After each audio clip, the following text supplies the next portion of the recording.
guys, it's that time of the week again, back for another video on the YouTube channel, and this week I'm going to be talking about what is probably one of the most requested breakdowns when it's about a workshop, whether it's one of these videos. It's the jump back kick, okay? Now, I'm going to get this out of the way first of all, a couple of things. First of all, just to anticipate the good old keyboard ninjas out there, yeah, your pad's empty, yeah. Okay? I'm around the sort of, okay, let's not get precise on it, but I'm around the 80 kilogram mark and a bit. Not too bad. Not bad for 42, but anyway. So, you know, is this Brend? No. Okay, but as I say, I'm 80 plus kilograms and I'm leaning on that. So you can see it's not really moving very much. And you can actually, you can hear the water in it. The reason I don't Brend these, like fill them right to the top, because it actually breaks the spine on them when you're kicking them hard or when you're moving them around. So we wanted to have a little bit of give on it. So get that out of the way first of all. Okay, second of all, with a jump back kick, there's not one way to do it. Okay, there's a lot of different ways, but what I'm going to do is sort of teach this to you in a catch-all manner so that we can look at the key elements that we want to have across all the different variations. Okay, it's the things you can change are the initial setup, whether it's stepping into it, there's loads of different stuff. We're not going to go into all of those today. We'll perhaps do that in a different video. But the basic of it is we're going to work your normal spin back kick. Now, if you're not comfortable with a basic side kick yet, go and check out my side kick video first before you try and do your spin back kick. Always try and do it in order. But presuming that you are comfortable with your spin back kick, we're going to jump straight into it. Now I'm going to do this with no pun intended there, jump straight into it. Terrible, terrible, terrible. I need to have this scripted. Anyway, move on quickly. We don't want this to get all Chris Rock awkward, do we? So we're going to have kicking leg at the back. Okay, so for me that's going to be my right side. So sorry if I got my back to you a little bit on this. Now, let's go from the very beginning. Make sure you've got a decent gap between your stance, so between your feet, all right? So here, when I said between your stance, you know what I mean. It's been a long day, I've been teaching all night, I've just finished. So I've got a gap between my feet, okay? You don't want to be starting here, because we're trying to generate push, rotational force and torque from this position. So with your feet together, stability-wise, not going to be great, and it's going to be very hard to generate that rotational torque from a position where your feet are close together. Really, really tricky. So, feet apart. Now, what I want to be thinking about with this one is not a jump spin. That's the first thing. A lot of people freak out. When they hear the combination of jump and spin, their brains go, no, it's not happening, okay? And what we're going to do is we're going to think of it more as a jump with a straight line kick, which is in effect what we're actually going to be doing, okay? So your top half is turning, and your kick, your bottom half, it isn't really turning at all, it's actually kicking through in a straight line, which I'll get to in a minute. Okay, so, from here, the push, what you want to do is think of it in two sections, alright? So what I've got is, my front leg, is I'm generating push to the back with rotation in my hips here, okay? What I'm going to do with this back leg, this is my guiding leg, this is the one that's going to get me to go up. Okay, so this one's going to push up. You see what I'm doing here? Okay? Now what I'm going to do to feed that rotation from this front foot of my hip is use my upper body. So I'm going to pull my elbows around to about this position here. Okay? So you say I don't have to go all the way around, you'll see why in a minute. Okay? So I'm going from here to here, this way. Okay? So this front leg is encouraging and pushing my hips around whilst my upper body is rotating. This back leg is a guide leg. This is getting up, pushing up off the floor, so that I'm not sort of spinning myself into oblivion this way. Okay, so I'm going up this way, rotating. So this is going up, this is pushing this way, pushing my hip round, pulling round with my upper body. Now when I get to this position in the air, what I'm actually going to do is think like a pair of scissors. Sorry, I'll turn this way. So my kicking leg is actually going to straight line through the middle to the pad, and my other leg, my left leg, is going to act as a counterbalance going this way. So whereas my upper body is rotating, my lower half from my hips down, my kick, is actually going in a straight line. not rotating, okay?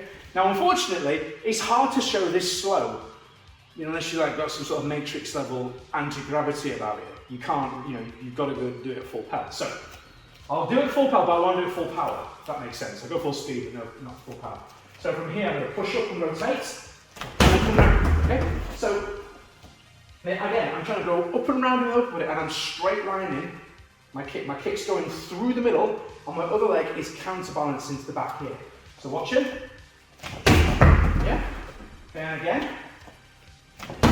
Yeah. So when I'm doing it, I'm not thinking about rotating. A lot of times when people do this one, they think jump spin, and they're bringing this leg around, spinning like this, and you may have done this yourself. You end up spearing off like this and sliding across.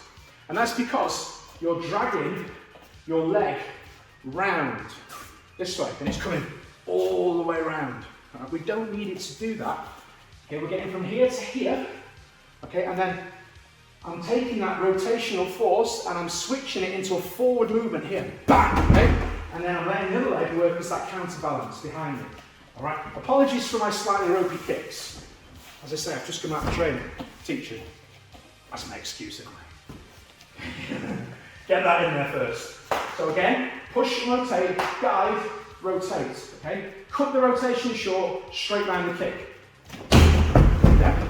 Now, with this one, what's cool, to put a little bit more power into it, all you've got to do, I know this might sound really obvious when I say kick harder, but when you're transferring from that rotation point here, when you get to here, it's just shove it through your hips harder from here into the pad. And what you'll do is you'll take all that rotation and put it into a forward moving kick. And it doesn't actually look like you're kicking any harder. It's just you're transferring more of that rotational force through your hip and into the pad. Okay? So rather than waffling on about it, I'll just do it. Yeah? You see, it's a weird one.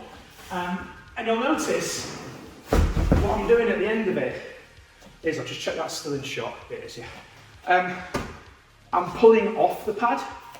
All right, and the reason for that is I want to be transferring the energy, the kick, into the pad, not through the pad. Because if you do through the pad with this one, you're going with it, and that's not a good thing, okay? So you'll notice at the end of it, when I'm putting the energy into the kick, into the pad, I'm pulling my foot off, okay? And that's so that I'm able to rechamber and reset in a way that I choose, okay? Some of you may have seen before with this one, you can actually tag on. So if I take some of the power back out of the kick again, so as I'm landing here, I can go back out again with a hook kick or a side kick or whatever straight away. You don't have to wait, you just control the rechamber. But if you're going for power with it, you still want to be controlling that rechamber. So you've got that stability there. And because it looks cool as well. So one more time with a bit more power to it. So I'm here. See? Pulling that foot off, so I'm controlling that landing, okay? Really, really important. I'm not going to do that too much because it's not great for these pads. Ugh. Okay? Okay, so just going back to the beginning, just to break down the key pointers, I'll actually do it towards camera. I'm pushing, front foot, pushing here.